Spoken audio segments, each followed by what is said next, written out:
हैं साफ संदेश भारत। नमस्कार, साफ संदेश से मैं अनिल कौशिक। न्यूज अपडेट 7 बजे कार्यक्रम भादरा आसपास में आप सभी दोस्तों का स्वागत है। दोस्तों, कार्यक्रम की शुरुआत हमेशा की तरह आज भी कोरोना की न्यूज से ही करेंगे। आज हम बात करेंगे दोस्तों क्षेत्र की जो राजनीतिक उपलब्धियां हैं उसका श्रेय लेने की होड़ दोस्तों भादरा विधायक और राजगढ़ विधायक में, इसके ऊपर विस्तार से बात करेंगे। और बात करेंगे रूस और यूक्रेन के युद्ध की अपडेट पर भी हम बात करेंगे। भादरा आसपास से खबरों सहित मंडी के भाव, मौसम के मिजाज की भी बात करेंगे। शुरुआत करते हैं दोस्तों आज की मुख्य खबर। जो देश भर में कोरोना के मामले आए हैं वो मात्र 8,013 मामले आए हैं। पहली बार आज 10,000 से कम आंकड़ा है और 119 लोगों की मौतें हुई है। मौत का आंकड़ा भी निम्न स्तर पर है। तो कुल मिला के अब ये आंकड़े जो है वो यहाँ से चला था दोस्तों। ये जो तीसरी लहर है उसका सफर, जब तीसरी लहर यहाँ से चली थी तो दूसरी लहर जब एकदम भारत में प्राय दम तोड़ती हुई नजर आ रही थी तो उस समय आंकड़े जो थे वो 6-7-8 हजार के करीब आंकड़े आ रहे थे। और वहां से शुरू हुआ इस तीसरी लहर का सफर जो कि 4.25 लाख मामलों तक चला गया था। और आज पूरी तरह से ये लहर समाप्त हो रही है और मात्र अब एक्टिव केस जो भारत में बचे हैं वो दोस्तों 1,02,601 केस मात्र बचे हैं। और उन केस में अगर मैं आपको बताऊं 5-6 राज्यों में सबसे ज़्यादा जिन राज्यों में है, केरल में 30,745 एक्टिव केस हैं, महाराष्ट्र में 11,275, मिजोरम में 7,268 एक्टिव केस, जबकि तमिलनाडु में 6,393 एक्टिव केस है और कर्नाटक में 6,526 और राजस्थान में 4,969 एक्टिव केस है। और आज राजस्थान में 531 मामले आए हैं, 2 लोगों की मौतें हुई है।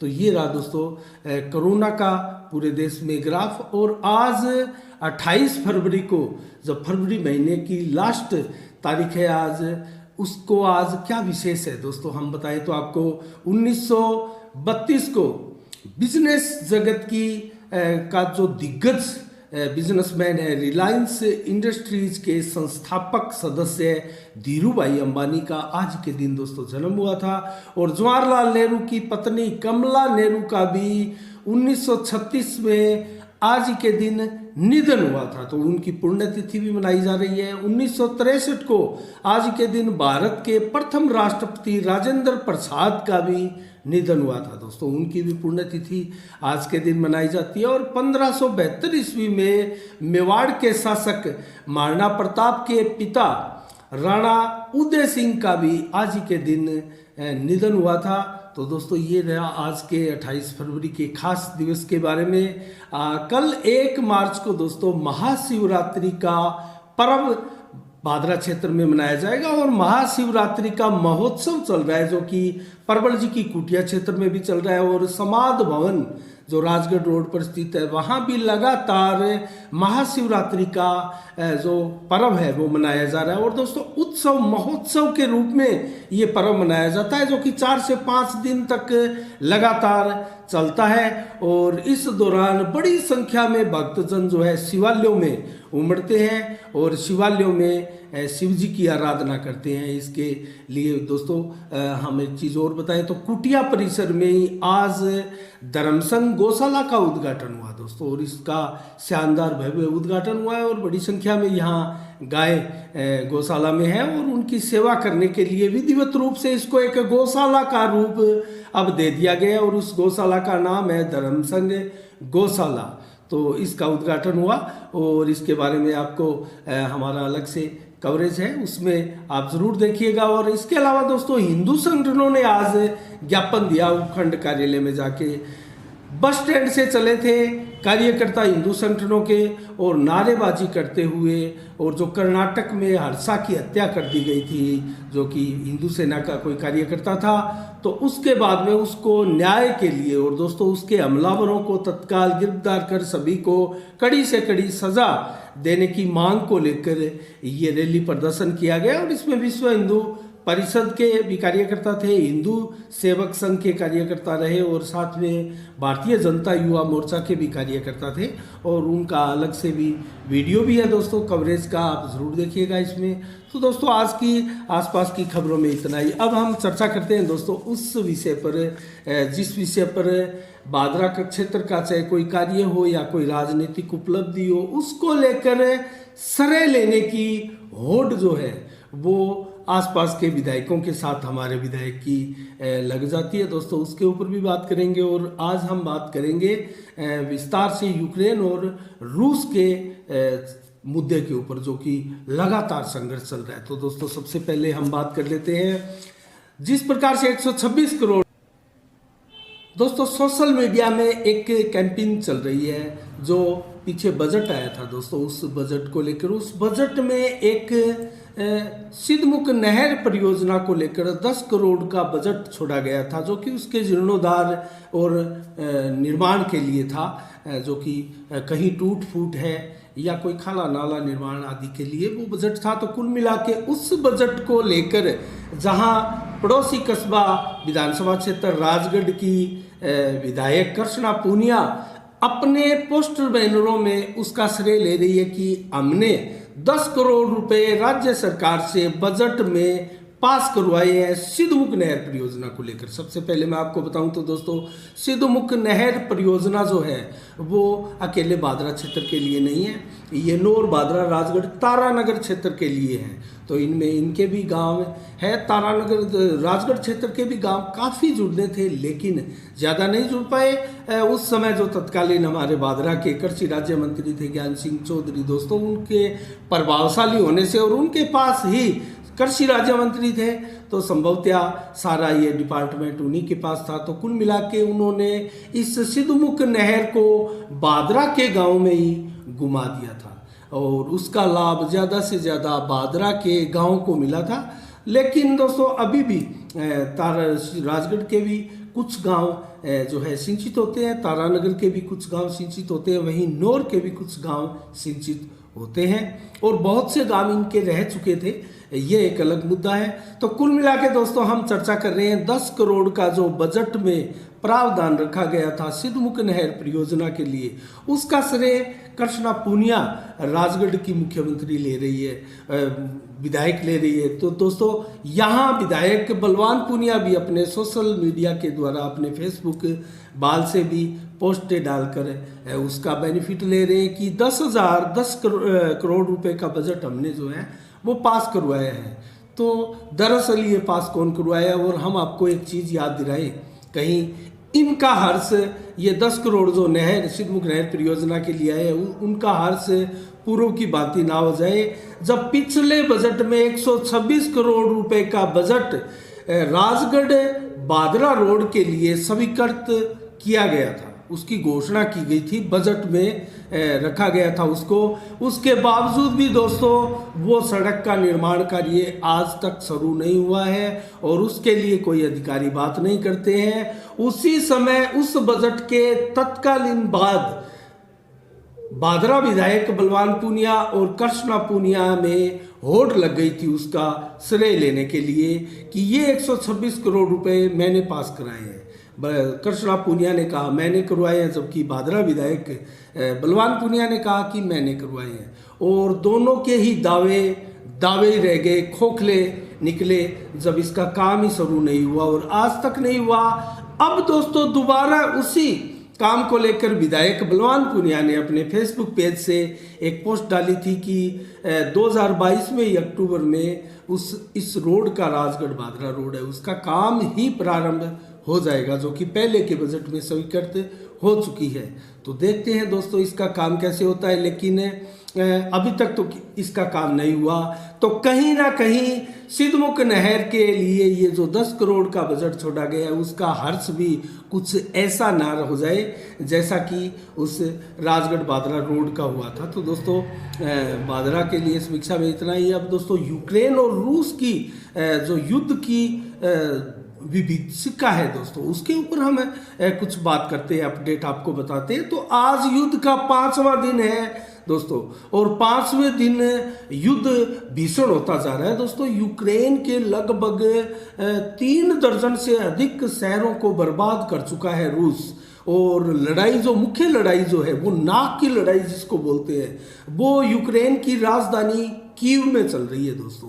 वहां अभी भी रूस की सेना को सफलता नहीं मिली है। उसका कारण ये है कि जेलेंस्की जो कि राष्ट्रपति है रूस के, वो बार बार अपने देश की सेना को, अपने देश के नागरिकों को मोटिवेट कर रहे हैं, बार बार बयान देकर उनका हौसला अफजाई कर रहे हैं। और दोस्तों, किसी भी देश के राष्ट्रपति द्वारा ये करना ही होता है और इसी के दम पर युद्ध लड़ा जाता है। और जिस युद्ध में जिस देश की तरफ से दोस्तों आम नागरिक अगर मोर्चा संभाल ले और युद्ध की कमान संभाल के युद्ध लड़ने लगे दूसरे विरोधी देश के फौज से, तो दोस्तों वो फिर युद्ध बहुत लंबा खींच सकता है और जटिल हो सकता है। उसके परिणाम कुछ भी हो सकते हैं, चाहे सामने वाला देश कितना ही ताकतवर क्यों ना हो। और ऐसा ही हो रहा है दोस्तों रूस के साथ। जैसा लग रहा था 2-3 दिन में कि अभी मात्र 1 या 2 दिन में ही रूस इस पूरे के पूरे युद्ध को समेट देगा और यूक्रेन को पूरी तरह से बर्बाद करके उस पर कब्जा कर लेगा। दोस्तों, ऐसा नहीं हुआ है। और चारों तरफ से दुनिया के देशों द्वारा यूनियन, जितनी भी यूनियनें बनी हैं, यूरोपीय यूनियन हो, नाटो हो, संयुक्त राष्ट्र संघ हो, दोस्तों उन सभी यूनियनों द्वारा WHO रूस को चेतावनी दी जा रही है। जैसे WHO ने आज घोषणा की है कि हम रूस के साथ अपना संबंध तोड़ रहे हैं।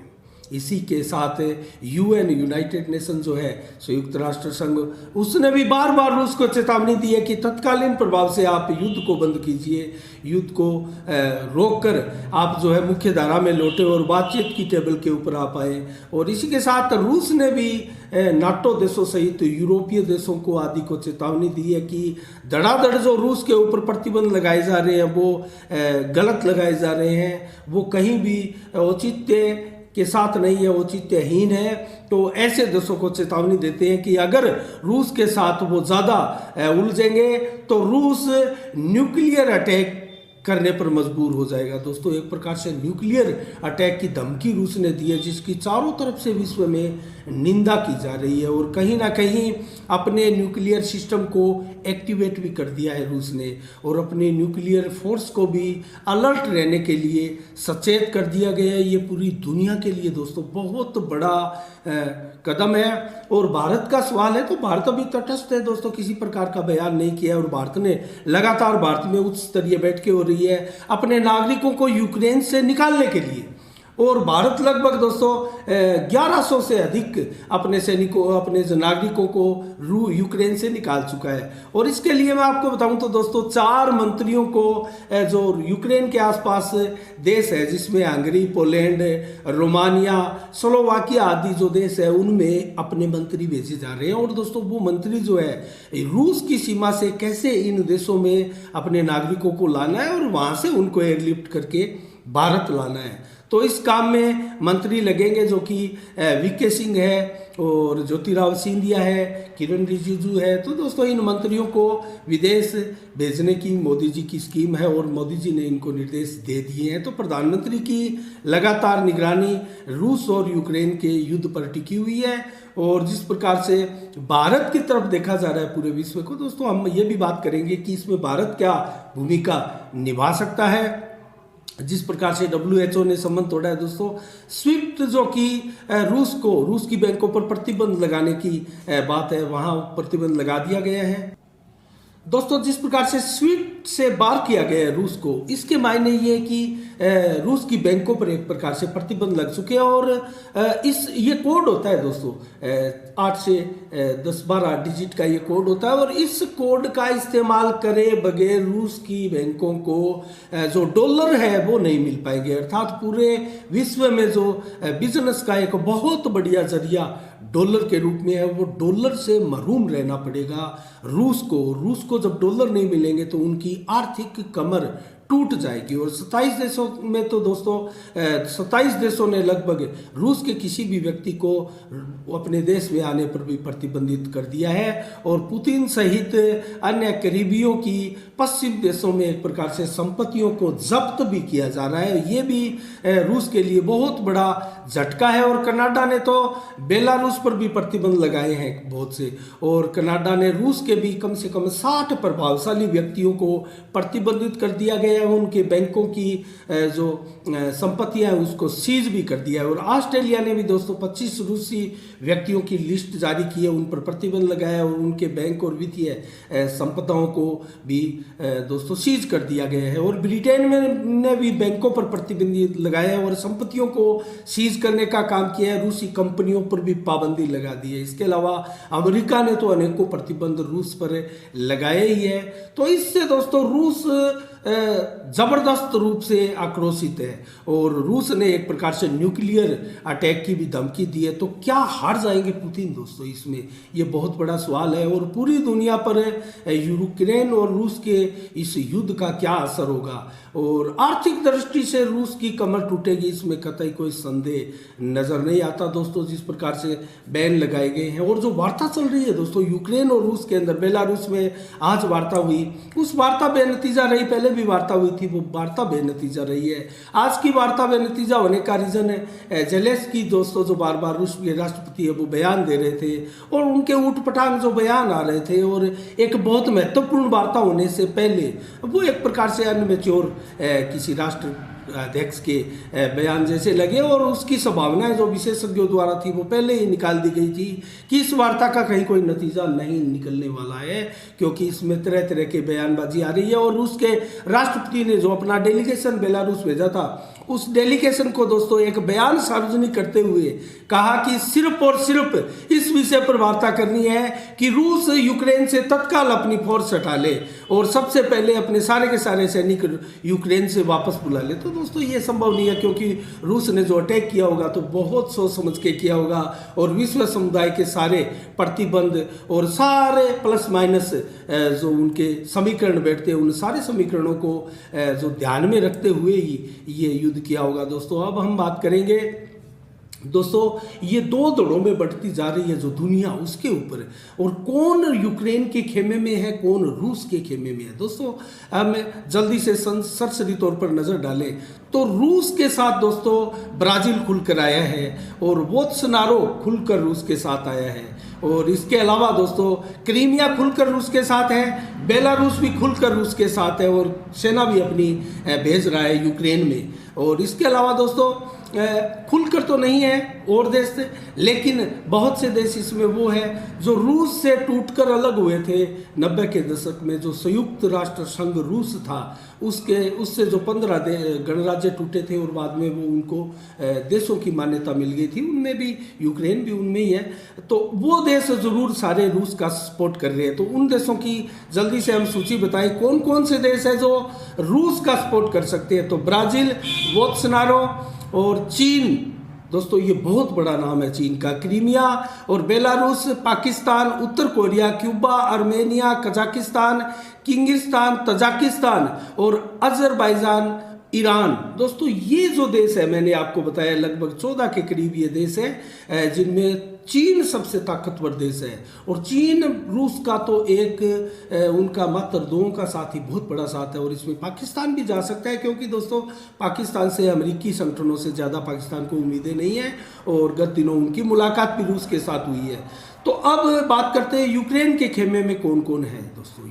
विश्व युद्ध की अगर परिकल्पना अगर हम करें तो America, France, Germany, Japan, Australia, Britain, New Zealand, Canada, UAE, Israel, Poland, Turkey और दोस्तों इंग्लैंड के अलावा Belgium, Denmark, Iceland, Italy, Netherland, Norway, पुर्तगाल और लग्जमबर्ग, जो ये देश हैं दोस्तों लगभग इनकी संख्या भी 20 के करीब है। तो ये देश 20 से कहीं ऊपर है, क्योंकि 30 देश तो दोस्तों नाटो में ही है। वो कई देश ऐसे हैं बहुत छोटे देश है, उनका सैन्य सामरिक दृष्टि से उनका कोई विशेष महत्व नहीं है, लेकिन संख्या बल के हिसाब से जरूर देशों की संख्या बढ़ाते हैं। तो संख्या बल के हिसाब से तो देखें तो दोस्तों अमेरिका सहित जो 8 देश है जो रूस के साथ नहीं है, यूक्रेन के साथ है, उनमें जो ताकतवर देश है 8, मैं उनके नाम आपको दूंगा। America, Britain, France, Germany, Israel, Turkey, UAE और जापान। दोस्तों ये लगभग 8 देश है और इसके अलावा तो जो अन्य ताकतवर देश नहीं है, बहुत कमज़ोर देश है। उनकी संख्या अगर देखें तो 50 से कहीं अधिक देश जो है वो यूक्रेन के साथ खड़े आपको नजर आएंगे। तो क्या विश्व युद्ध का अब शंखानंद होने वाला है? और दोस्तों पूरी दुनिया 2 खेमों में बंट चुकी है। दोस्तों भारत इसमें अभी भी तटस्थ देश की भूमिका में है। अभी चीन भी इतना खुलकर नहीं आया, लेकिन चीन ने बार बार अमेरिका को जो धमकियां दी है कि आप ताइवान की तरफ देखने का प्रयास ना करें, ताइवान के बीच में आने का प्रयास ना करें, ये हमारा अंदरूनी मामला है। तो दोस्तों इससे अंदाज़ा लगाया जा रहा है चीन अपना उल्लू सीधा करने के लिए ताइवान पर अटैक की तैयारियों में बैठा है। जैसे ही विश्व युद्ध का बिगुल यहाँ बजेगा तो चाइना जो है वो ताइवान पर अटैक करेगा और फिर पूरा देश आपस में जिसकी भी दुश्मनियां हैं वो अपनी दुश्मनियां निकालेंगे, खुलेआम निकालेंगे। और उत्तर कोरिया भी दक्षिण कोरिया पर अटैक करेगा, इजराइल भी फिलिस्तीन पर, और भारत भी संभवतः पाकिस्तान के साथ उलझ जाए और चीन ताइवान के साथ उलझ जाएगा। और ऐसे अनेकों देश है, ईरान, इजराइल भी आपस में युद्ध लड़ सकते हैं। दोस्तों ऐसे बहुत से देश हैं जिनका विवाद वर्तमान में दशकों से पूरे विश्व में चर्चा का विषय है। तो दोस्तों क्या रहने वाला है विश्व का परिदृश्य आगे? यूक्रेन और रूस किस करवट ये युद्ध जो है वो बदलने वाली है, वो करवट वो भी हमारी नज़रें रहेगी। दोस्तों हम आपको बराबर इसके लिए बताते रहेंगे जो खास पॉइंट होंगे और जिस भी तरीके से विश्व का परिदृश्य बदलने की जहां नौबत होगी, दोस्तों हम आपको ज़रूर इसके माध्यम से, साफ संदेश के माध्यम से बताएंगे। तो दोस्तों अब जल्दी से हम आपको मंडी के भाव और मौसम के मिजाज के बारे में बता देते हैं। नोट से शुरुआत करते हैं। चना दोस्तों 4820 रुपये प्रति कुंटल के भाव रहे। मूंग के भाव 6521, मोट के भाव 6845 और गेहूं के भाव आज 2060 रहे। और आदमपुर मंडी में 9600 रुपये नरमा बिका है। और दोस्तों आज अरंडी बिकी है 6225 और गुआर के भाव 5523 रहे हैं आदमपुर मंडी में। सरसा मंडी में नरमा 9845 रुपये, जबकि सरसों के भाव 6181 रहे हैं। और फतेहाबाद मंडी में नरमा 9000 मात्र, कपास 7400। एलनाबाद मंडी में नरमा 9880 रुपये प्रति कुंटल। संगरिया में नरमा दोस्तों 9925 रुपये प्रति कुंटल। गंगानगर मंडी में 9783 रुपये नरमा बिका है, जबकि हनुमानगढ़ में नरमा 10,065 रुपये प्रति कुंटल बिका है। और बरवाड़ा में भी आज बेहद कम रहे नरमे के भाव 8461 रुपये प्रति कुंटल। और आबोर में नरमा 10,005 रुपये प्रति कुंटल के हिसाब से बिका है। तो सरसों और नरमा में आज जो मंदी देखी गई है। इसके अलावा दोस्तों मौसम के मिजाज का जिक्र करें तो आज दिन भर बादल छाए रहे और हल्के जो परिवर्तनशील मेघ थे वो हल्के दिखाई दे रहे थे, लेकिन बरसात की कहीं कोई चेतावनी नहीं थी। रात्रि को भी 7 से 11 किलोमीटर दिन की तरह हवा चलेगी। 85% तक बादल छाए रहेंगे। और दोस्तों 18 से 23 डिग्री टेम्परेचर भी रहने की संभावना है। मौसम रात्रि को साफ रहेगा। कल भी 13 से 22 डिग्री टेम्परेचर सुबह और दोपहर को 24 से 27 डिग्री टेम्परेचर, जबकि 25 से डिग्री तक टेम्परेचर शाम तक भी रहने की संभावना है। और 7 से 11 किलोमीटर की रफ्तार से हवाएं चलेगी और बादल बिल्कुल नहीं होंगे। सुबह मात्र 10-12% बादल छाए रहेंगे, उसके बाद में बादल बिल्कुल नहीं होंगे। और दोस्तों रात्रि को भी जो है बादल ज़रूर 50-60% छाए रहेंगे, लेकिन मौसम हल्का साफ रहेगा। किसी प्रकार की बरसात की चेतावनी भादरा क्षेत्र के लिए नहीं है। 14 से 17 डिग्री टेम्परेचर कल रात्रि को भी बना रहेगा। तो कुल मिला के दोस्तों आज के शाम के 7 बजे कार्यक्रम में इतना ही। कल ठीक शाम 7 बजे फिर आपसे रूबरू होंगे नई खबरों के साथ, नई समीक्षा के साथ। तब तक के लिए दोस्तों आप अपना बहुत बहुत ख्याल रखिएगा। मुझे दीजिएगा इजाज़त। साफ संदेश से मैं अनिल कौशिक। नमस्कार। जय भारत, जय जय राजस्थान।